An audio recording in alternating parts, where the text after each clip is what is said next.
کے دور میں اخبار میں آج کا دن کیسا رہے گا، ستارے کیا کہتے ہیں، آپ کا یہ ہفتہ کیسا رہے گا، اس کے بارے میں فرمائیں۔ دیکھیے یہ ساری چیزیں وہ ہیں کہ جن کا تذکرہ ایک لفظ سے کیا جاتا ہے، یہ چونکہ متعلق ہے اور عملی معاملہ ہے، آج کی حدیث کے حوالے سے بھی اس میں یہ چیز آ جائے گی۔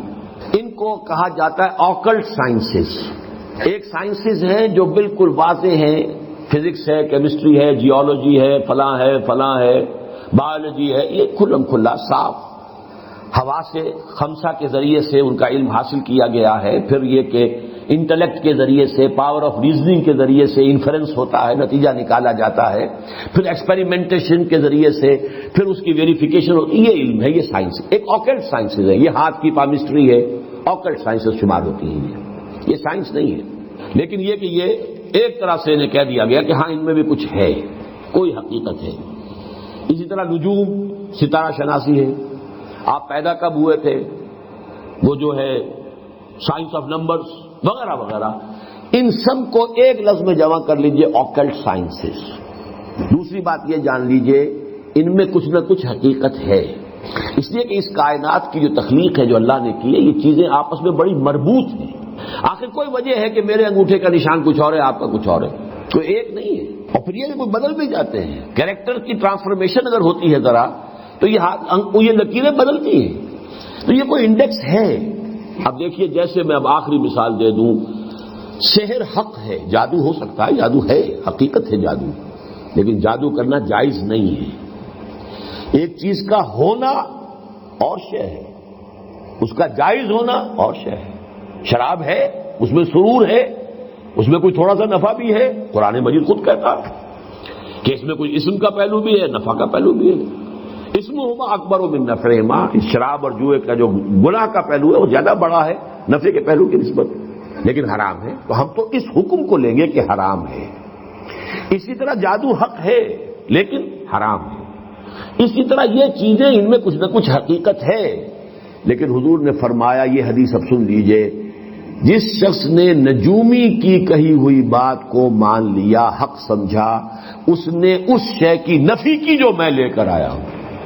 میں لے کر آیا ہوں قرآن، میں لے کر آیا ہوں ہدایت، میں لے کر آیا ہوں وہ احکام جو اللہ نے مجھے دیے ہیں تمہارے لیے، تم ان کے پیچھے لگو، ان کو اپنا امام بناؤ، انہی کو سمجھو، انہی کو دل میں جگہ دو، انہی کو دماغ میں بٹھاؤ، باقی یہ اشیاء جو ہے ان کی طرف توجہ نہ کرو۔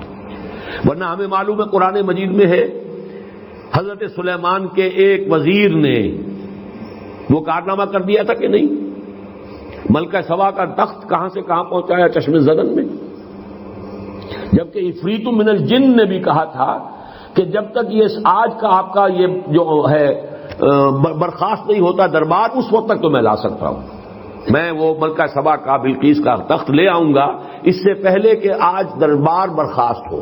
لیکن جو ایک صاحب کتاب کا علم کو تھا، کوئی علم، اب کون سا علم تھا وہ علم قرآن کا حدیث کا تو نہیں، کوئی اور علم تھا، لیکن اس نے کیا کیا، من قبل ان یرتد الیک طرف، اس سے پہلے کہ آپ کی نگاہ جو ہے واپس آئے میں لا دیتا ہوں، اور سامنے موجود تھا وہ۔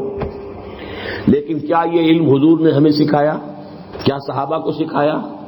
کیا ابو بکر کو یہ معجزے سکھائے؟ کیا حضرت عمر کو سکھائے؟ ماں تو یہ کہا بھائی اللہ کی راہ میں جاؤ، جنگ کرو، محنتیں کرو، جد و جہد کرو، کوشش کرو، اسی عالم واقعات کے مطابق جد و جہد کر کے کام کرنا ہے، یہ چیزیں نہیں سکھائی۔ تو انہی کے کھاتے میں رکھ لیجئے ان تمام چیزوں کو کہ یہ چیزیں بالکل حقیقت سے خالی نہیں ہیں، ان کے اندر کچھ حقیقت ہے۔ اور آج میں نے ابھی چونکہ اس موضوع پر ایک مذاکرہ حال ہی میں ہوا تھا گورنمنٹ کالج لاہور میں، اس میں ایک بہت بڑے جو ہمارے ہاں کے پامسٹ ہیں مسٹر ایم اے ملک، وہ بھی آئے ہوئے تھے، ان سے زندگی میں پہلی ملاقات وہاں ہوئی، اور اشفاق صاحب بھی تھے، اشفاق احمد تلقین شاہ صاحب، وہاں گفتگو ہوئی۔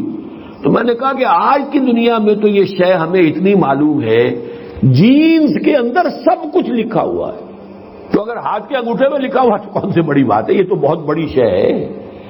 ہر سیل کے اندر جو اس کے اندر جو نیوکلیس کے اندر جینز ہیں، اس میں ہر شے موجود ہے، آپ کی پوری ہستی موجود ہے، آپ کا پورا وجود موجود ہے۔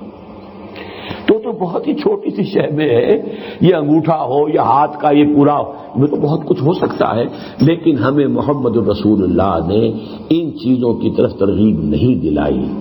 ہمیں رکھا ہے کتاب اللہ پڑھو اور سمجھو، میری سنت پر عمل کرو۔ اور جو دنیا میں جو مادی وسائل و ذرائع ہیں ان کو تسخیر کرو، انہیں استعمال کرو، توکل اللہ پر رکھتے ہوئے بھرپور اعدوا لہم ما استطعتم. یہ نہیں کہ بیٹھ کر تم اپنی وہ تپسیائیں کر کے روحانی قوت اتنی تیار کر لو کہ بس ایک پھونک مارو اور پوری کا پورا لشکر کفار ختم ہو جائے. That was not the way of Muhammad صلی اللہ علیہ وسلم. ورنہ وہ پھونک مارنے کی طاقت سب سے بڑھ کر تو حضور میں ہونی چاہیے تھی، لیکن نہیں. آپ کے بھی دندان مبارک شہید ہوئے ہیں، آپ کے بھی انتہائی محبوب چچا، خالہ زاد بھائی چچا اور دودھ شریک بھائی اور ساتھ کے کھیلے ہوئے ہمجولی اسد اللہ و اسد رسول ہی وہ شہید ہوئے ہیں اور ان کی لاش آپ کی نگاہوں کے سامنے آئی ہے. تو ہمیں وہ راستہ اختیار کرنا ہے ما انا علیہ و اصحابی. باقی ان چیزوں کے بارے میں نفی مطلق کرنے کی ہمیں کوئی ضرورت نہیں.